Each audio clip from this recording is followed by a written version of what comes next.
All right, so today I'm not going to be giving any running tips or anything like that. This episode is strictly just giving some stories that I've experienced while racing and running, but mostly stuff I've experienced while racing. And I have a few that are just like kind of burned into my brain because they were very notable or really funny to me. The first one that really stands out to me, and this image will forever be burned into my brain. So I was running the Tuscazoar 100. It's a 100-mile race in southern Ohio, and this was in fall 2021. And I'm probably halfway at this point, so it's dark out. I'm running with a headlamp, and aside from aid station workers, like there's really very few people running this race, so I'm not seeing almost anyone out on the trails in between aid stations. So it's dark out running, and I get to this section where the trail I'm on goes down for a little ways, and then it loops back around and comes back the opposite direction that I'm going now. But it runs very close to the trail that I'm on. So like I could go 15 feet to the left, 15, 20 feet, and just get onto the section of the trail that I'll be at in like 2 miles. So they're very close to each other. And I'm running, and I hear this sound come from the left of me to, where this other trail is, and I'm kind of on edge because it's dark and I'm by myself. And I like whip my head over, I look, and my headlamp just shines directly on someone's bare ass. I mean, see everything, butthole, whole thing. And it was obvious, it was super obvious now. There's like someone else with them, I don't know if it was their pacer. It was obvious that like, I don't know, maybe they had some stomach issues or something, and they were just trying to take a quick poop in the woods, maybe, clear everything out, whatever their stomach was upset by, and then continue on. And I came traipsing along, and just, the thing was like, there was like no pretending like I didn't see it. I mean, because my headlamp shone directly on them. So they knew I saw it. I knew I saw it. And I was just like, I hope I don't catch up to them. And as far as I know, I never caught up to them. I don't know if I probably motivated them significantly. I bet I was the best motivation ever, where they're like, that person just saw my butthole and I cannot let them catch me. So I'm going to have to just push as hard as I can, no pun intended. That really wasn't intended. I'm going to push as hard as I can to get to the finish line and not let this person catch me, because, we shared a very personal moment that, it's going to have to stay out on the trails. So that was one of the first ones that just, it was so weird because I'm just like all messed up. My body hurts. Everything's in pain. I'm tired. I'm losing my mind because it's dark outside and it's hard to see. And then I just, boom, butthole. It was a interesting experience. And I barely had the brain power to process what happened. I was just like, ugh, whoops, keep going. And then I hope I don't catch this person. I'd rather not share that moment where I was like, I saw your butthole. But enough with that one. I have to remember all these stories. I wrote all these things down. The other one, I'm sorry if this is like the type of stories that you're not into, but it's just, these are the stories you're going to get. So the next one, also related to butts, sorry. So this was also during my 100 miler. This was earlier in the race. It was daylight out. So this is probably TMI, but listen, you're just going to have to deal with it. That's just how I roll sometimes. I get chafing between my butt cheeks a lot of times. So like if I, sweat excessively and then I stop like you would in a race, maybe stop, after a lap, change shoes or something, or I kind of cool down a little bit and then I go again, like I have a tendency to get some chafing between my butt cheeks. So I normally apply anti-chafe, just kind of whole body between the butt cheeks, all of that. And, I've been going at this point for probably like 30 miles, 30, 35 miles. So I was like a 50K. And I can already feel some like slight chafing between my butt cheeks. And I was like, this is not good. This is way too early to be dealing with this. I got to do something. And I might be getting my timeline wrong. It might be a bit in different mileage. But either way, so I was like, okay, I have to take care of this now. Because if there's one thing that will ruin your race, it is chafing. Chafing is worse than anything else. Blisters, all that, you can kind of tape blisters up easily. Once you've chafed, you're screwed. There's no going back. Blisters, you can just wrap up, tape up, you'll be okay. Chafing, you are so screwed. So chafing is like one of the number one things where it's like you got to just nip it in the bud immediately. So I just like looked around, like I don't see anyone in front or behind. I think I'm good. And I just pulled my shorts down real quick. I took my soft water flask and like sprayed water on my hand and like literally hand washed my butt, because the thing is, like, you can't just apply anti-chafe on top of the chafing and think it's going to help. The problem is the crystals from sweat, they kind of are there causing the friction. That's a lot of what causes chafing. And if you just reapply anti-chafe like Body Glide, it really doesn't fix the issue because you still have those salt crystals. So you actually have to clean the area. And I can't remember if I used something to dry it off. I think I used something to like try to dry it off a little bit and then reapplied Body Glide. I guess it's not really a funny story per se. It's just like one of those weird things that I guess people probably don't talk about very often. Just like the weird things that happen that you have to address and the issues that come up that you have to improvise in the moment and, you know, like actually fix. Otherwise, I mean, that could have easily destroyed my entire race.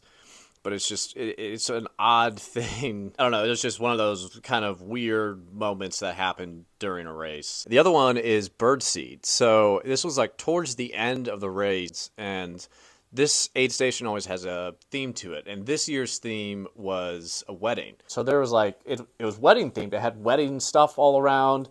And I think one of the women was actually even dressed in like a wedding type apparel, like a wedding dress type thing. And this was like, really far at the end. I think I'm at mile 97 at this point, so like the last aid station before the finish line, and I am just like, I'm destroyed. I am completely fucked up. Like, this is not even, like, I am done. Like, I cannot process words. I can't really talk. I feel terrible. I just am trying to finish as best I can. And I get to this aid station. I rest for a little bit, maybe eat something or drink something. And then as I go, the lady's like, "Oh, no, I almost forgot. I have to throw birdseed over you." I was like, "What? What?" And she's like, "Yeah, you know, it's like the wedding aid station. Like, I guess since I was almost done, so I got to throw birdseed over you." And I, like, didn't want her really to do that, if I'm going to be honest. But I don't want to, you know, I want to keep in the spirit of the trail running community and be kind and have fun and stuff. So, you know, I was like, "Oh, okay, you know, go ahead." And then as I'm like walking away, she starts throwing birdseed on me, kind of like it's a wedding. Another just like weird experience. And I remember thinking like, I just don't really like this, but I don't want to be mean because she's such a nice lady. So I just kept walking, and I was like, ha ha ha, like faked a laugh as best I could. It probably wasn't very convincing, but that was another weird one. So I thought it was dying at mile 94, so I guess this will be the backtrack a little bit. This is also one of the reasons I was really not in the mood for birdseed, because I, previous to this, was having real issues. So I think around mile 92 to 94, I've never had this happen. Like, I've ran marathons, a bunch of 50Ks, and didn't notice any of this throughout the previous miles of the race. I get to like mile 92 or 94, somewhere around there, and it's just the weirdest thing. So like all of a sudden, it just kind of comes up on me that I feel like I can't breathe. So, and I mean that almost literally, where it was like I was sucking in air through a straw. Instead of like I'd be able to take a full breath, I was trying so hard to breathe in deeply, like that, and catch my breath. But each time I tried to take as deep of a breath as I possibly could, it would feel like I did this, like I don't even know if you can hear that, but it felt like I took the tiniest breath, like maybe 15% of a full breath, and it was so unsatisfying. Like I felt not like I was suffocating. It's just like I couldn't get a satisfying breath in, and I kept like, you know, having this urge. Like if you hold your breath for maybe 15, 20 seconds, kind of like that, where you're like, it's not urgent, but you really feel like you want to take a big breath in, like you need more oxygen. It was like really similar to that. And I was getting winded walking. So I looked at my mile times towards this area, and I did like a 44-minute mile, and that wasn't like a 44-minute mile because I was like resting for a second, really. I was, but I mean, like, I wasn't intentionally resting or taking it easy. I was pushing myself as hard as I possibly can. A 44-minute mile was literally my max effort, all out, can't go any faster, gasping for air. That was my max out. And I would walk for maybe 2 minutes, and then I would have to sit down on the side of the trail, like on a log or something, to try to catch my breath, because just walking for a minute or two felt like I was like full on sprinting, full on sprinting for like a minute. And it was like really worrisome to me at the time. Part of it is because my brain was not in a good mental state. Like my brain, like like for a race like that, emotions are so all over the place towards the end. Like it's a never ending roller coaster. It just goes up and down, and it's hard to think clearly. So that could have played into it. But I had heard stories of like runners having heart attacks on ultras, or like I forget what the name is, pulmonary edemas. I don't even really know what all these things mean. It's just I've heard of runners having complications from pushing themselves so hard. So I figured that maybe something was actually wrong, and I wasn't sure because I was having trouble breathing. But other than that, it didn't feel terrible. It like that sounds funny to say, but it wasn't, like heart palpitations or anything like that. It's just I was having trouble breathing. I couldn't get a full breath in. I was winded when I was walking. In that moment, it felt like I was like, maybe something is actually wrong. Maybe there's something legitimately wrong that I could die. And as weird as this sounds, I kind of sat there and I was like, am I okay with potentially dying? And this sounds so overblown, like I'm just blowing this way out of proportion, but in the moment it felt really real. I thought there was actually a legitimate chance there could be something wrong and that I might actually die. It's just I couldn't rationalize anything, and I thought to myself, and I was like, you know what, it wouldn't be the worst way to die. In the grand scheme of things, it actually would be a really cool story that like I died running a 100-mile race, and I'm okay if that is how my story plays out. And after I made that decision, I also kind of talked myself down. I was like, you know what, you're probably not dying. Not many people die. You're healthy. You're young. You're probably going to be fine. But like I worked it all out in my head, decided that it was worth it, and I pushed on to the finish. I almost forgot. I should have added this story in before the I was almost dying story, because this came before that. So this is between the seeing someone's butthole and almost dying. This happens between that. This is at mile 80. So about 14 miles before I thought I was dying, and about 16 miles before someone threw birdseed on me. This is all the same race, too. And all these stories are the same race. A lot of stuff happens, running 29 hours almost. So, I'm running along. I'm at mile 80. Everything's been going shockingly smooth. Now, granted, like I'm beat up. I'm very tired. But everything's been going pretty well. I'm starting to really feel it. But I'm still able to run a little bit. I'm still able to move, and things are looking pretty good. I'm feeling pretty good.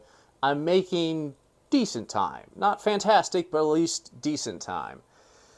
And as I'm running, I feel this, like, I don't remember if this was like a sudden thing or if it slowly built up. All of a sudden I became aware that I had this really bad cramp going up the front of my left shin. So I guess if you're watching, was it my left shin? How can I not remember this? I think it was my right. It was my right. It was my right shin. Yes. Yes. So, it's funny, I don't remember this. But it was going up the front of my right shin, like right to the right side of the bone. It would be my tibialis anterior muscle, maybe. That's possibly what it is. And I feel this, like it feels like it's locked up. It feels like a really hard cramp. Have you ever had a cramp in your hamstring or your toes where all of a sudden it's like locked up and you're like, oh, that doesn't feel good? It was like similar to that intensity, just on that muscle. And I feel it. I'm like, oh, that's so uncomfortable. But I didn't really think anything of it because I had some cramping in my quads, a little bit in my hips.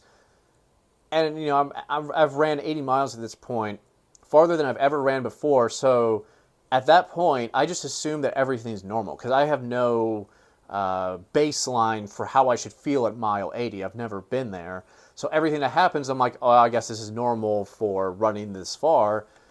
And it just made sense to me that like I would have a cramp on my calf shin area, considering I've ran that far, it kind of makes sense. I just would have a really bad cramp. I tried to stretch it out, tried to work my fingers in it, massage it, and that just was not helping. It would subside as soon as I would stop and rest for a second, then it would kind of be okay. As soon as I started going again, right back on. And it just felt like the worst cramp, like the muscle had just locked up as hard as it possibly could, and that it was not going to loosen up at all. And after stopping a few times, trying to work it out a little bit, it just wasn't helping.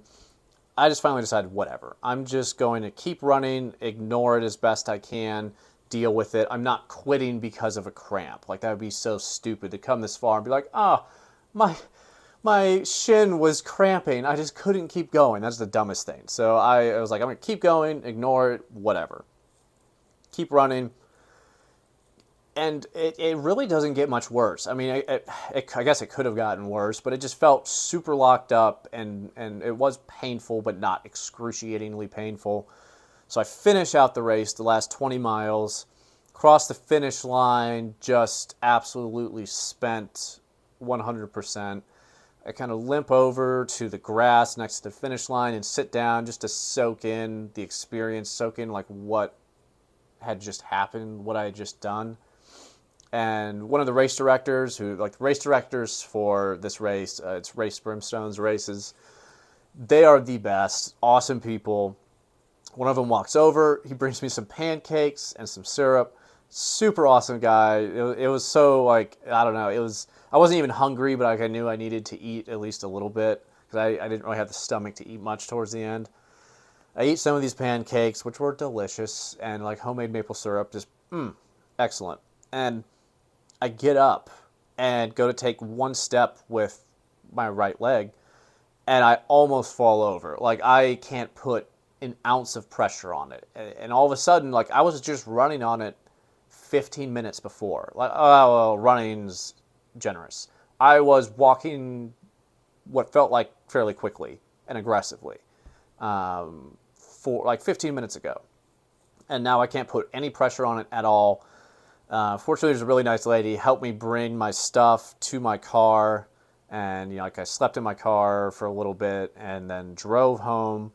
I get out of my car, I still can't put any pressure on my right leg. I managed to kind of limp into the house, and finally kind of managed to get into the shower, do all that, and get on the couch, and it's just super like messed up. Like, it is actually like legitimately very painful for me to put any pressure on it, and I just can't put pressure on it. Like, I think if I tried to put full pressure on it, I would have just collapsed.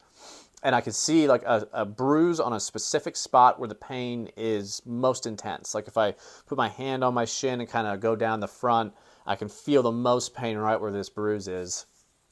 And one of my friends, my running friends, hit me up and was like, congrats, like, how you doing? And I told him about what I was having. I was like, I just can't walk on it. I have a bruise on it. It kind of hurts. He's like, I don't want to like alarm you, but it sounds like you have a stress fracture. Then I looked up the symptoms of a stress fracture, got, all the symptoms of it. And I was like, okay, for sure I have a stress fracture. And now in retrospect, looking back, I realized, the cramp that I felt was the bone breaking. That's just, and I don't quite understand the physiology behind why it just felt like a cramp in my shin. Like, I don't quite understand why. I would have figured it would have been like a different feeling. And it felt like a cramp down the entire front of my shin.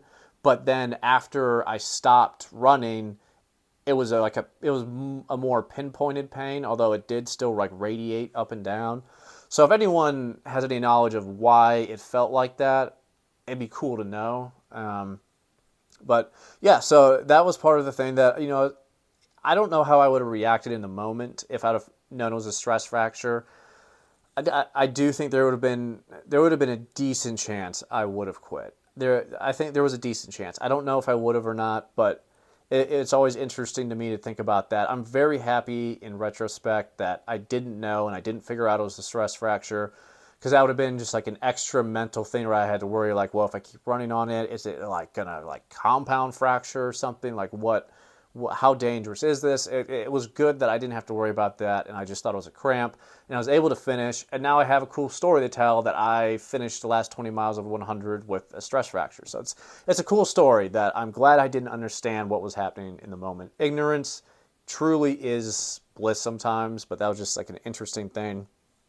So I guess just to kind of round it off with maybe like a slightly funnier story. This isn't even really funny. It's just like it was just kind of struck me. It's odd that I was running. It was a 50K. It was my first 50K, and running along the trails. It's fairly early on. There's like aid stations, but there's really nowhere to pee, which is like, I feel bad for women that run ultras because very rarely is there an actual like bathroom to pee at. Like there may be if it's a looped race or something, but for the most part, women are kind of screwed.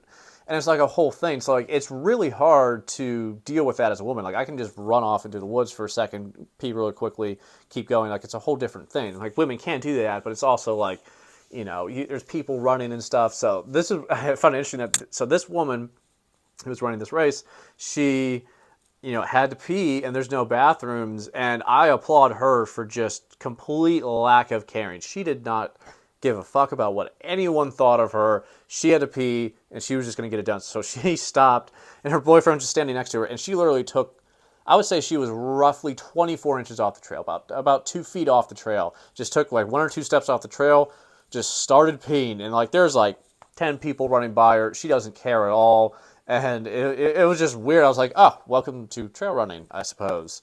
It was a weird introductory course into my first ultra experience. Other than that, I think that is about it. That is a lot of the interesting, weird stories, I guess, that I have experienced while running. And I'm sure that the upcoming races that I'm doing this year, there will be some more fun stories, weird stuff that happen. So look forward to that. My suffering will yield good stories, I'm sure. But I guess that is, I'll save the rest of the stories for later. There's nothing crazy, but those are some of the main interesting / funny stories that I experienced while running some races. Hope you found that entertaining. If you did, shoot me a message or leave me a comment, and maybe I'll make a second part with like a few other short stories and stuff like that. But yeah, that is it. Starseed Fitness Podcast. Subscribe to the YouTube. Costs you nothing, and I would really appreciate it. Same for the podcast as well. So I will catch you all on the next one.